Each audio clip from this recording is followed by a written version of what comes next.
Greetings everyone, and Great here for another Age of Empires 2 Definitive Edition replay. Spawn on the right side as the red Hindustanis, we have a foreign name. Spawn on the left side as the blue Malay, we have Ming. Wait. Something's acting weird with the fast forward. Okay, I may need to restart the game after this replay because there's a little bit of bugs there. That first replay just was bugging out a little bit of everything. By the way, let's cover each player's civilization bonuses. Hindustanis, they are camel and gunpowder civilization. Villages cost less each age, including Dark Age.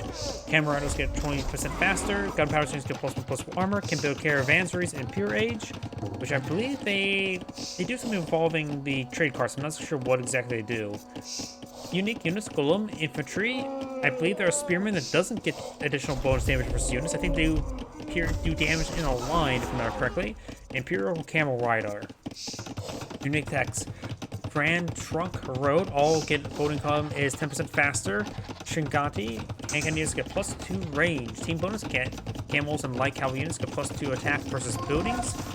And on to the next player. For the Malay civilization, they are naval civilization. Perfect civilization for the desert. Advanced next age is 66% faster, which means you can get a nice village advantage starting in feudal age. And speaking of advantages, we do have a nice little militia rush. Does club down one of the villagers already. These villagers are now back to the corner. They're trying to deal with the militia now. Blue Scout needs to be brought back to the region. Blue Scout's rushing his way back over here. Another villager goes down for Blue. That is quite a bit of a loss for Blue. So that does mean his advanced next age 66% faster has been neutralized. Because that means the village production is slowed down a little bit. And the other abilities, fishing traps cost 50% less, provide 3x food. Gonna kill down that scout, and now we do have there's the red militia remaining. If your armor upgrades are free, very nice. Cramlet warrior, which are a fast deploying, half population weak infantry unit. Good, no reserve unit. Unique text: Thalacrossi, docks and harbors can fire arrows, which is not that important. And forced living militia line costs no gold and replace official food costs. They don't get champions, but at least two-handed swordsman that costs no gold. That's pretty good. And team bonus: docks get additional line of sight, which is not going to be useful. I doubt he's going to play out docks on these puddles there. Those oases. Militia are going down. Good damage there. Both militia's gone down, but red did the damage, taking out 2 villagers, meaning his opponent, his first age advantage has been neutralized. So now he will have potential higher villager production going to castle age, but not in feudal age, which is very important. We got these archers advancing forward. Red does, or blue has his wounded scout advancing forward as well. And now these archers will go ahead and close on distance. Blue does find a easy villager kill there, which does help out blue a little bit. 2 versus 1 villagers' deaths. Got some defensive spearmen here. They will have trouble versus these archers.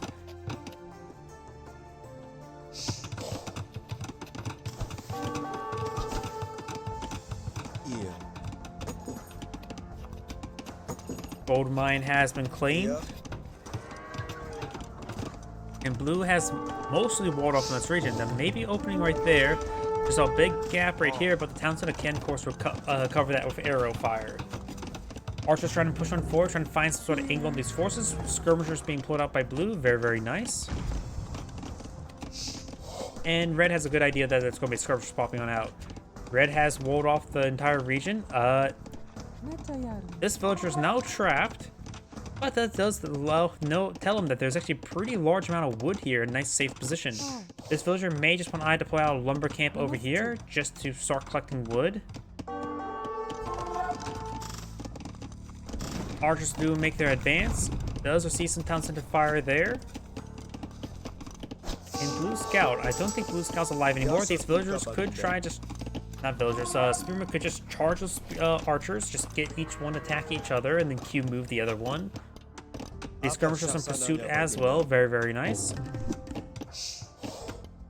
And these archers will be backed into a corner. Does get a good volley there. Of course, they have the high ground, reduced damage. It does get taken out. One of them goes out there. Another good volley there. And that archer goes down.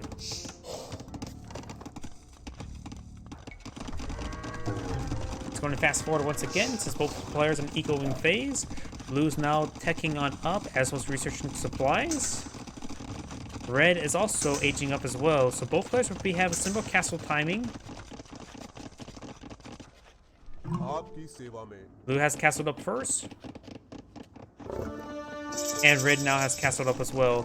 Villager count is slightly in favor towards blue. And now you've got the lion eating that spearman. You now have a defensive castle being put up by red, which will annihilate these forces, though it's not exactly a threatening army in the first place. These skirmishers do minimal damage. They are not even fletching. And the 2 inherent armor of the villagers will make it so these skirmishers just do 1 damage each. Who would have known that getting impaled by a giant throwing spear does not a lot of damage?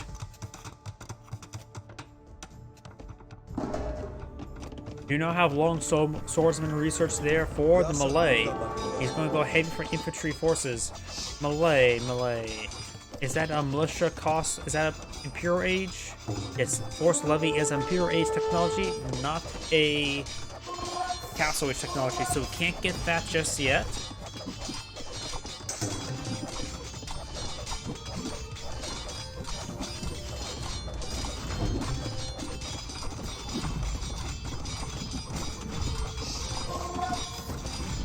And the Hindustanis barracks is starting to go on down. He's trying to go for a siege workshop. Either scorpions or mangonels wouldn't be half bad.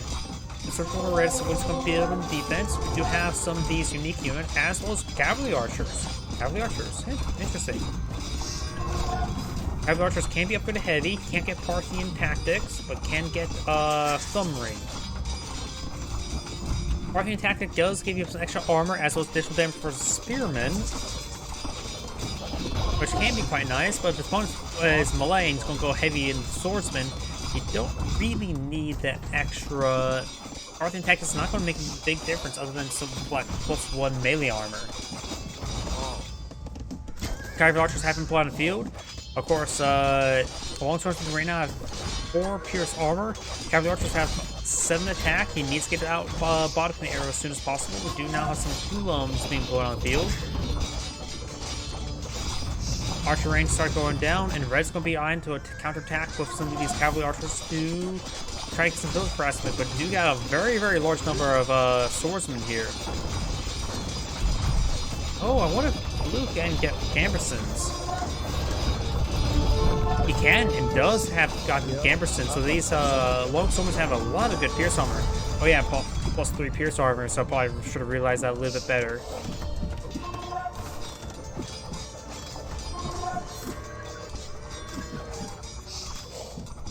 Swordsman now charging forward. Red's having trouble maintaining the line. May need to get some more Gulam. I'm not sure how many Gulam he has at the moment. He's going for some monks, so try to go for some conversions. It's relatively easy to go for conversions on the long swordsman, but not like the fastest things. Cavalry archers, no, that's a Gulam. Okay, Gulam actually do sprint around, move around pretty quick, and apparently they don't attack in the line. Maybe that's just requires an upgrade. Maybe I'm mistaken what that unit does. Good damage there.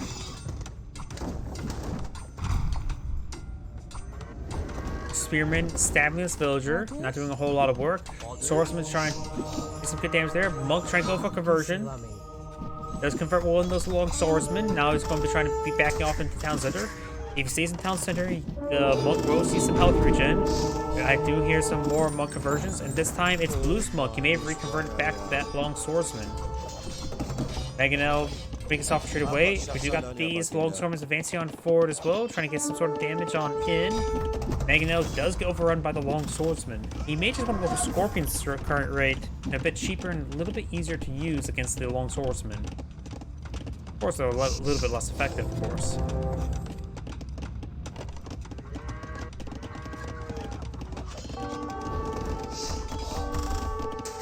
That's inside the town center. The town center does have 6 attack, so the primary arrow will do 2 damage, but all the extra arrows do 1 extra damage each, doing some good work there.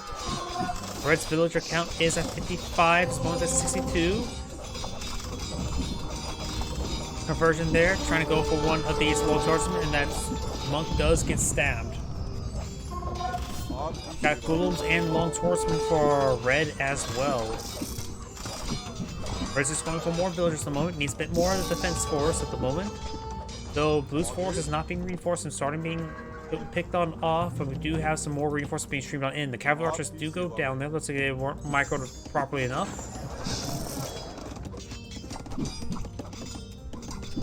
Hindustanis. They do have a lot of camel stuff. They could potentially force Tech up to get good hand cannoneers. He may. All the assets to really engage all these long swordsmen are going to be Imperial Age stuff. Though golems are quite nice. Let's pick up that individual unit. We've got more forces being put out over here. Town Watch is now being researched.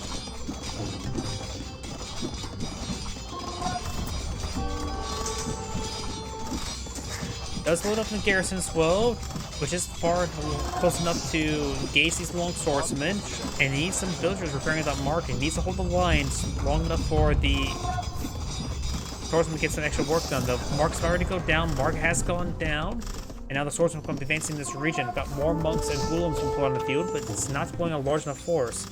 Tensor is now fully garrisoned, getting some great damage on these forces, that's for sure. Red's now advancing forward with villagers. He may be eyeing for a forward castle. Eyeing for a bit of a counterattack. And blue does ping over here, apparently.